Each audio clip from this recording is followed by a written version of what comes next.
Ayan ng pothos or money plant. Simple lang po siya. Ito po galing po sa inyong tanim.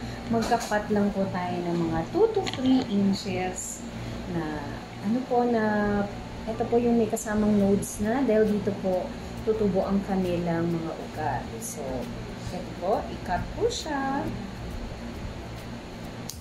Ayan. Meron na po tayong pang-propagate. Itong ganda-ganda nito, oh. Nasa ano lang po, nasa tubig lang. Babad lang po siya sa tubig, oh. Kahit wala kayong soil na maganda or walang sunlight, thriving po siya. Ang saya-saya niya sa loob ng office. Walang sunlight and tubig lang po yung gamit. So, ang bilis siya bumaba, oh. Tingnan mo, from here, kung makikita mo, ito na po. So, para gumanda siya, walang nakalampas-lampas na ganyan na walang support, pwede na natin siyang i-propagate, gupitin po natin, and paramihin. So, mag-cut lang po tayo ng mga 2 to 3 inches. Dapat po merong masamang nodes, kasi sa nodes po, dyan lalabas ang kanyang mga roots. So, ito, i-cut na po natin siya. Ito, ang kapal na niya, oh, katanda na. Alam niyo ba na nagpa-flower ang mga pothos? Kaya lang hindi siya mapa-flower sa stage na to kasi mga bata pa siya. Pag nag-mature siya, kapag tinanim natin to sa lupa, tapos sinayaan natin siyang tumanda, doon natin makikita yung flower niya. So, hopefully makapag-flex tayo ng flower niya kapag patanda tayo ng pothos. Ang gaganda niya, oh. So, ito madali lang. Wala tayong dalang soil sa office. Ibabad lang sa tubig. Huwag lang natin itapon yung mga pinaglagyan natin ng milk tea or lemon. Ayan, maghanap tayo ng lalagyan ng lemon juice natin na in-order kahapon from Lemon Goals. Ayan, pinopromote ko ng Lemon Goals kay Aris ko yan. So, ito lang mga ganyan. Cuttings lang. Kaya alam mo ba, pwede kang yumaman dito, matyaga ka lang. Mag-cut-cut ka lang, ang bilis tumubo. Palakihin mo ng konti, and then pwede nang ibenta. Kasi favorite talaga to sa mga pang-decor, sa bahay, sa office, sa tabletop. Yan, ang ganda na niyo, diba? Ang sigla-sigla, tapos ang gawin mo, spray-spray mo lang siya sa umaga. Kantahan mo rin daw. Kahit anong kanta, gusto niya. Tapos yan, medyo ano-anuhan lang, spray-spray yan. Ang ganda na niya. Tinrim mo na siya. Nagkaroon ka pa ng extra plants. Tanggalin natin yung medyo. Bakit siya, nagka-brown-brown siya.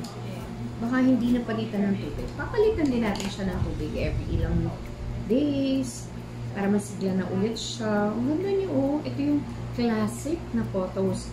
Golden pothos. So, simple lang yun. And pareho rin po ang gagawin nyo sa mga iba't ibang klase ng pothos kasi baka yung pothos po na nasa inyo is Enjoy Pothos or Marble Queen or kung anumang pothos yan. So, ito po, pwede na natin itong ibabad sa water. Pero ang gagawin natin, yung mga leaves na nasa baba, sorry leaf, we have to let you go, we need to let you go. Ito po ang ibababad natin sa water. Tatanggalin natin leaves kasi mabubulok siya pagka nakababad siya, naka-immerse siya sa water.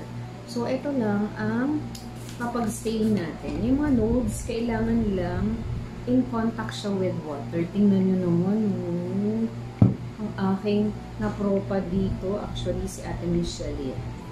Ayan, no? Binabad lang sa tubig itong millionaire plant. Dumami. Nagkaanak agad ng 3. So, ganyan ang power ng water. Nakababad sa tubig. Isama natin to para dumami. Pag nagka-root na siya, saka na natin ilipat sa lupa. Kasi mas mabilis siyang mag-root kapag sa water. Sa lupa, yung success rate mo medyo mas mababa. Pero sa water, mas madali siyang nag-root. Yung iba, ang cutting nila pa diagonal kasi mas malaki daw yung space na in contact with the water. So, ayan, try natin. Ito, isasama lang natin siya dito sa tubig. Ang dami na naman nating pothos. So, yun, pagka meron tayong dumating na friend. Pwede tayong magbigay ng more photos kasi marami po tayo, collection. So, ilalagay lang natin siya, isama natin dito. Ang bilis mag-root nitong mga to. Saglit lang. So, ang simple lang, pag-aalaga ng photos and pagpapadami. Magkakaroon ka na ng maraming plants. Masipag ka lang mag-cut-cut. Ito. Gagawin natin siya. Baka pwede pa itong tumubo. I-ano lang din natin siya. Ilagay sa soil or water. Tingnan natin. Kung magkakaroon siya ng roots, yung mga leaves. Ewan ko, wala itong nodes eh. Walang pagtutubuan ng roots, pero malay mo. Subukan natin dyan. Ang decor lang design. O, diba? Ang ganda. Meron na tayong decoration dito. Babaran lang natin ang mga plants na pinopropagate natin, yung mga pinapa-root natin. O, diba? Ang ganda niya. So, ayan po. That's it for now. Thank you for watching. Please follow for more. Mahilig po tayong mag-feature ng mga iba't ibang plants na meron tayo. Dagdag kaalaman and pampasaya. And at the same time, pampaswerte po. So, lahat naman ng plants, maswerte. So, mag-alaga po tayo ng mga halaman. Kasi, ano yan, life din yan. Another form of life. Ay, ang saya-saya. O, meron na akong decor dito. Art na siya, diba? O kahit pa paano lang. Ang ganda niya. Ang ganda-ganda niya. Hi, good morning po. Wow, thank you po ha. Thank you, thank you. Blessings yan, blessings. Ang mga dumarating, welcome po dito sa aming plant office. Tawagan na sa aming plant office kasi ang dami naming plants and ang hahappy nila. Thank you for watching. Please follow for more and subscribe po kayo sa YouTube channel ko. Plantorni G din po yung pangalan. Thank you so much. I'll see you again soon. Kung meron po kayong gustong plant na i-feature natin, mag-comment lang po and susubukan po natin magkaroon and ipapakita po natin sa video. Thank you so much!